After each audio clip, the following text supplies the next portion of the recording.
सुप्रभात। मैं हूं जगेंद्र राणा।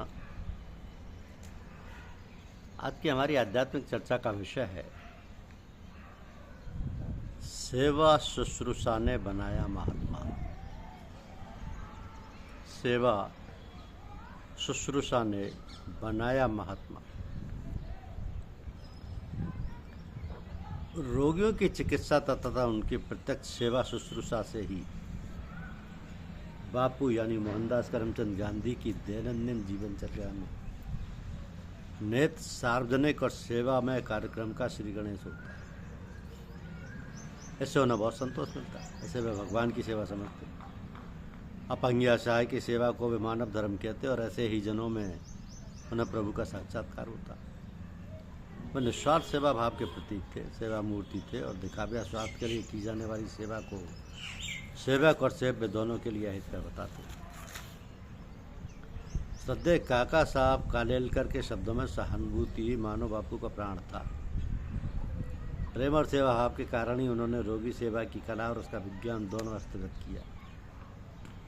उन्होंने प्रयत्नपूर्वक की सफलता प्राप्त की हो ऐसा नहीं, उनके स्वाभाविक विश्व प्रेम का वह एक रूप था। उनकी स्वाभाविक सिद्धि अनेक जन्म सिद्धि कमाई थी।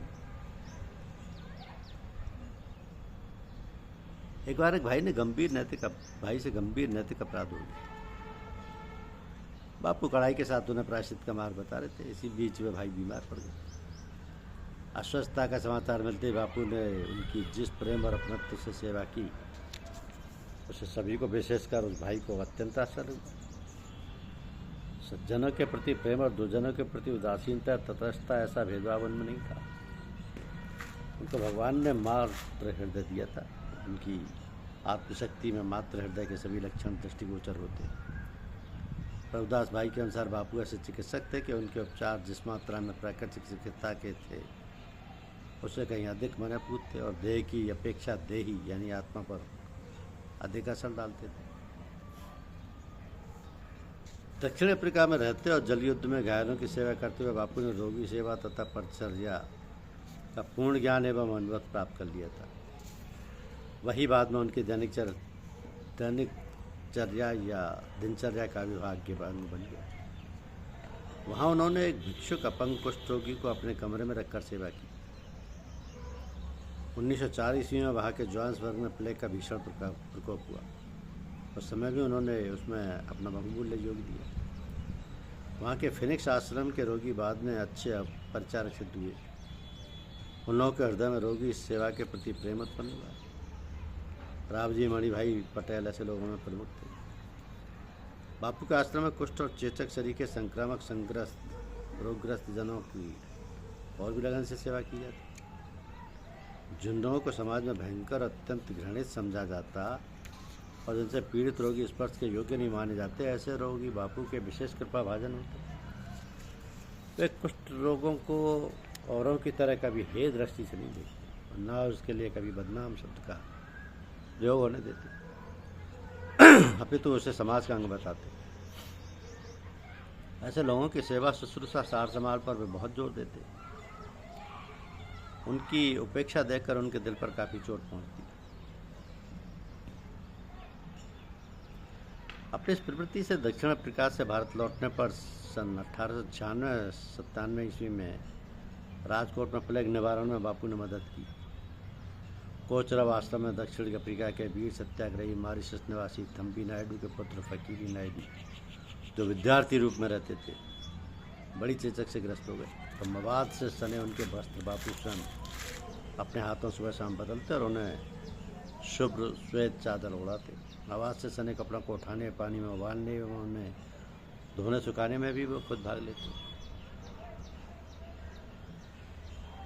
एक बार बापू अत्यंत व्यस्त एवं प्रवास की स्थिति में होने पर भी संभवतः सन 1926 ईस्वी में घनश्याम जी बिरला के आग्रह पर दिल्ली से लगभग 10 मील दूर उनकी मरणासन धर्मपत्नी को देखने गए। वो क्षय से पीड़ित थीं और बापू के दर्शनार्थ बहुत बेचैन थी।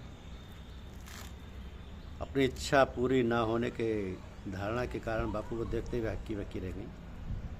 उनकी आंखों में आंसू चलचला उठे। बापू ने उनको सांत्वना दी। अपनी अंतिम इच्छा पूर्ण हो जाने से उन्हें संतोष मिला। कुछ दिन बाद उन्होंने शांतिपूर्वक शरीर छोड़ा। द्वितीय गोलमेज सम्मेलन के समय लंदन में अस्पताल में भर्ती एक नेत्रहीन व्यक्ति ने बापू से मिलने की इच्छा प्रकट की। एक अपंग व्यक्ति भी उनसे मिलने को उत्सुक था। पक्षाघात के कारण चलना फिरना उनके लिए संभव नहीं था। बापू बोले, मैं दोनों के पास चलूँगा, और अत्यंत व्यस्तता के बावजूद समय निकाल कर वे उन विकलांग भाइयों से मिले। उन्होंने उनको संतुष्ट किया। सन 1915 ईस्वी में मद्रास की ओर घूमते समय बापू को अपने एक पुराने मित्र साथी के कुंठ से पीड़ित होने की खबर लगी। उन्होंने न केवल उनका पता लगाया बल्कि अन्य कार्यों को छोड़कर वे उनकी सेवा में लग गए। उनकी स्थिति दयनीय थी, घावों से पीव निकल रही थी। बापू अपने हाथों से घाव धोते और उनकी परिचर्या करते। इस कारण चंपारण बिहार में बापू के सहयोगी अनेक मजदूर सत्याग्रही जनों में एक कुष्ठ पैर से सूजने तथा गिल्टी निकल आने के कारण उसे छिपाए हुए थे। एक दिन बापू तथा अन्य सत्याग्रहियों के साथ में शिविर लौट रहे थे। फोड़ा फूट गया और मवाद तथा रक्त बहने लगा। अन्य साथी बिना उनकी ओर ध्यान दिए जल्दी जल्दी बापू के साथ आगे बढ़ गए। शिविर में पहुंचकर जब सायंकालीन प्रार्थना के समय सब लोग इकट्ठे हुए तो बापू ने उन्हें बहाना देकर उनके विषय में पूछा। कोई बता ना सका।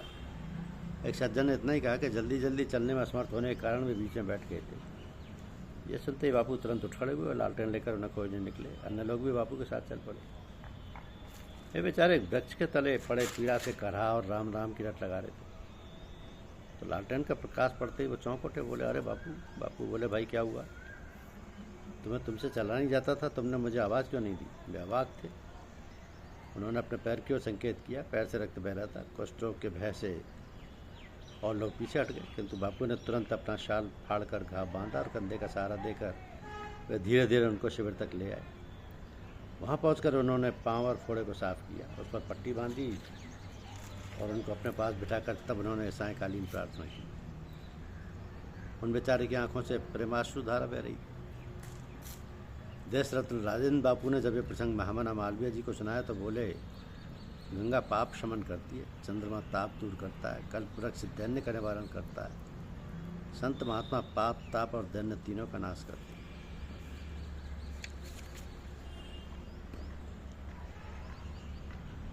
एक प्रसंग 1939 का है। बापू बायसराय से बातें करने शिमला गए। वार्ता के 5-7 दिन के लिए स्थगित हुई तो बापू परचुरे शास्त्री जी की सेवा परिचर्या के लिए सेवाग्राम चल पड़े। श्री महादेव भाई ने पूछा, वे कौन सा इतना महत्वपूर्ण कार्य? बापू ने परचुरे शास्त्री की सेवा काम तो महत्व का है ना। महादेव भाई निरुत्तर हो गए। श्री नारायण भाई के शब्दों में बापू के मन में देश की आज़ादी के प्रश्न पर वायसराय से बातचीत चलाने और एक कुष्ठ रोगी की सेवा करने का महत्व समान था। उनकी जीवन साधना में व्यक्तिगत चित्त शुद्धि और सामाजिक क्रांति दोनों अविभाज्य और अभिन्न थे।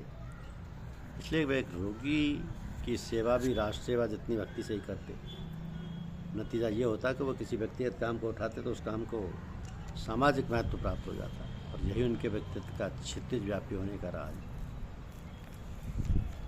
एक अन्य प्रसंग, द्वितीय महायुद्ध शुरू था। बादशाह के आग्रह पर बापू को उनसे वार्ता के लिए सेवाग्राम से दिल्ली जाना पड़ा, लेकिन उनको शास्त्री जी की चिंता बराबर बनी। उन्होंने व्याग्रतापूर्वक कहा था, सेवाग्राम में मैं एक रोगी को छोड़कर आया हूँ। मेरा मस्तिष्क भले ही वो यहाँ है, परंतु मन वहीं है। अब राष्ट्र की ऐसी विषम परिस्थिति के समय और स्वयं अत्यधिक व्यस्त रहते हुए उनको शास्त्री जी पर उनका इतना ध्यान था। ऐसी होती उनकी रोगी सेवा और परिचर्या। सेवाग्राम में रहते बापू प्रातः सायकालीन वायु सेवन के लिए जाते और वहाँ जाते या वहाँ से लौटते समय नित्य रोगियों की सेवा और परिचर्या के निमित्त उनके पास जाते। उनकी चिकित्सा तथा परिचर्या के विषय में वे विस्तारपूर्वक जानकारी प्राप्त करते, उनको उपयोगी सुझाव देते और उनके आवश्यक साधन जुटाते। इस कार्य में उनको लगभग पौन घंटा लगता, कभी कभी 1.5 घंटा भी लगता।